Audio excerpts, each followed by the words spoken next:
Hi, this is Peter. Hi, this is Sandra, and we're medievalist.net, and today we are reviewing, or recapping, I should say, the Game of Thrones most recent episode, A Golden Crown. Yeah. It was another kind of interesting episode. We've had a chance to look at it, and there was a lot that happens again, like 14 different scenes. So Yeah, we're basically just going to focus on the most predominant ones. Again, no Jon Snow this episode. We just have, pardon me, I'm sick. No Jon Snow this episode, but we do have the return of Dany, so we'll start off with her. yeah, so we get to see a little more of Dany. She goes through this ceremony with her unborn child, I guess, to kind of test her, kind of a testing ceremony. Really nasty. She's eating like a horse's heart. I don't know about you, but this is not a show that you want to watch right when you're having dinner or after dinner or having dessert. Something nasty is always going to hit the screen. And she's just chomping down on this horse heart as part of a naming ritual for her baby. Yeah, she has to do this, and she passes. And she has to keep it down. And yeah, which was the kind of like, is she going to keep it down or not? But she does, so she passes the test. Yeah, and then she names her son Rhaego, and they're like, Rhaego, Rhaego. So they're chanting his name. Mm-hmm. And, there's a lot of wailing and all this kind of thing. And Viserys gets all jealous and, takes off and then tries to steal her dragon eggs. Yeah. And Ser Jorah stops him. He's like, yo, those are not your eggs. Put them down. Yeah. Well, yeah, like... And I'm surprised because Viserys is like, you're loyal to me. What's your deal?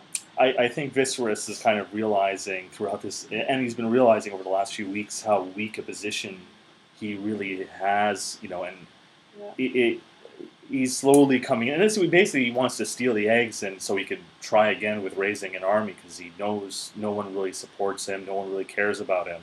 Yeah, and he makes a comment that since the age of 5, he's been, groomed for this position for the throne, and no one has ever given him that kind of respect the way they've given Daenerys for nothing. And he's just so jealous and ticked.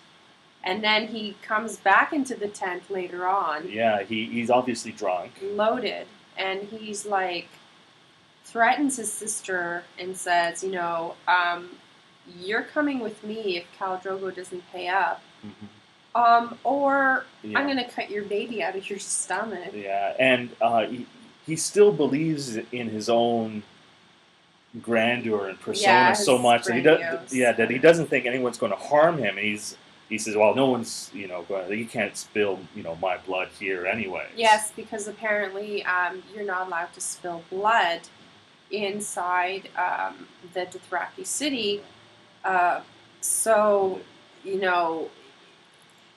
they start talking in Dothraki, and Viserys is like, so what are they saying? And Dany's like, don't worry. He's guaranteeing you're going to get your golden crown. A crown that everyone's going to remember. So that people will tremble. Yes. So what do? They take a bunch of gold. Yeah, Khal Drogo takes his gold coins and he melts it down in a pot fairly quickly. They hold Viserys. And the interesting thing is Dany doesn't step in to stop it. It's her brother, and she knows what's going to happen. She just watches. She's had it. She's like, you're done. I'm done. And basically, Khal Drogo, Drogo, yeah. He pours it over his head, which kills his golden crown. Kills him instantly. Which kills him really quickly. Burns him to death, and technically, no blood was spilled. So, yes, he found an alternate way to kill him. Like George R. R. Martin, he got those kind of like both the you can't draw, can't spill blood, and the kind of that kind of killing scene are both kind of from Mongol history. So that was the Mongols. You couldn't spill blood in the Mongol the Khan's tent. That was one of the major rules, and they did kill people using kind of molten lead and things like that. So it was very interesting. I thought, wow, I saw that. Well, I think the Dothraki are definitely molded after people of the steppes for sure. Exactly. With the horse riding and everything, and the barbaric kind of behavior, which I know you love, which is why Peter loves the Dothraki. Peter at heart is a Dothraki. Oh my gosh. You're not a Lannister, that's for sure. Well, anyways. I'd rather eat better than a Dothraki. That's Dothraki, yeah. But now, so we've touched on that. That was the gore and guts for this episode. Now there's a lot more gore and guts. You have to say. Well, that was the most. That was some molten lead on the brain and some heart eating. I think for me was kind of like my. Anyways, then we have Ned and a lot of Ned. Whole scene. Basically, Robert is trying to smooth things over between Cersei and Ned, and they're squabbling like children, and he's stressed because it's causing him stress to try and rule the kingdom. And Jaime has, this is in the aftermath of Jaime's attack, and Jaime's now run off somewhere. Cersei's demanding Tyrion back, and Robert has it with her because she calls him out and says, I should be the one wearing the armor. Slaps her, which I thought was, I don't like Cersei, but I think Robert's a jerk. Like, yes, she instigated whatever, but he still, and then even Robert says I shouldn't have hit her. But anyhow, you get to really see what a jerk he is. He's so preoccupied with touring and campaigning that he just doesn't really care about anybody. Well, like he eventually, he gives Ned back his badge and says, "Well, I'm going to go out hunting now." Like that's his preoccupation. And then Renly, his brother, calls him on it. Remember? Yes, we're seeing more about Renly, and I'm wondering, if he's really going to be another player in this Game of Thrones. He has his own ideas of being a ruler and things like that. He's certainly not his brother, and even but he could be a factor. Right now, I don't know. He seems to be. And then we have him telling Renly about screwing a girl from each of the 7 kingdoms and getting the 8 and all this, and Renly just had it. He's like, "Is that really what this is all about? What your priority is?" And he tells him off and stalks off into the forest and leaves Robert there. And you just realize Robert's a real mess, and he's inept as a king. And then Ned, while Robert's out hunting, is on the throne, the Iron Throne, making Ned gets to be king for a day, so passing judgment, and how? Yes, we learned from some villagers that there's been an attack, a pretty brutal attack on them. It's blamed on the Lannisters' man, the one they called the Mountain.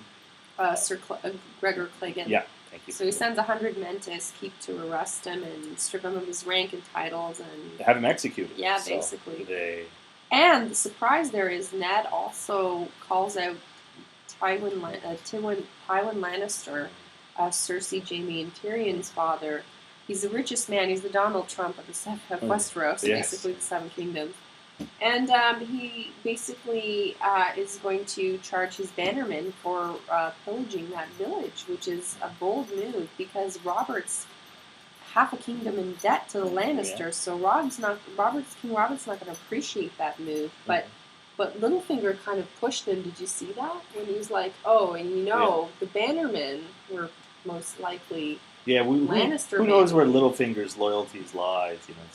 Well, he's very loyal to Ned's wife because remember he's in love with her. So, but anyways, I mean, it was interesting. Now Ned's basically started a firestorm. He's stirred the pot, nice and good. And we're going to see the fallout from that because now he's trying to pack up the girls and leave for Winterfell as fast as possible. And it kind of came across to me as this is Ned being rash, and it wasn't it's not what I expected from Ned. I thought he was a much more of a cooler guy, but he is cool, but he's honorable. Yeah. You need to read the books and understand his personality. That move is very Ned. It's very. You know what? He doesn't care who you are. If he thinks you're being dishonorable, like, he didn't care. Robert's the king and his friend, and he took the badge off and was like, "I'm done." Yeah. For him, honor comes above and beyond everything. So, for me, him pulling that move, not a surprise. But basically now we have the scene with Tyrion. Tyrion's at the Eyrie with the, Lyssa, Cat's crazy sister, and her disturbed son who wants to keep throwing Tyrion and make him fly. Make him fly. And it's great. Did you like that? I really liked how he has this kind of dumb, brutal guard looking after Mord, who threatens to throw him off a couple times and wants to be really mean to him. Finally, says the Lannister always pays his debts. Yeah, he finally convinced him he could bribe him. So right. And he has him to get him back to the court where he's supposed to do his confession, and it's a very funny scene. It starts off where he's confessing. Yeah, he's confessing his childhood sins. All this bull crap that he's done since he was a child, and this milkmaid's tits and all this kind of thing, and you're just like, oh gosh. And then she's like, oh, you're making a mockery, and he's like, Cat's like, you stand accused of killing Jon Arryn and trying to assassinate my son Bran. He was like, well, I've admitted to all this stuff, but that I didn't do. And it's kind of nice. And then he asked for a trial. For a trial by combat, which you must love. Yeah, it was nice to see. He wanted to have Jaime be his champion, but he knows where Jaime is, and they wanted it that day right there. So it looked like no one was going to stand up. Nobody. For him. And then one of the night watchmen who had headed south with him to, I guess pick up more recruits. Yeah. Becomes his champion and wins. Yes, they have this great little combat, which ends up with the loser being tossed down this hole in the chamber, which down to the hundreds of meters down into the land, to the abyss in the sky.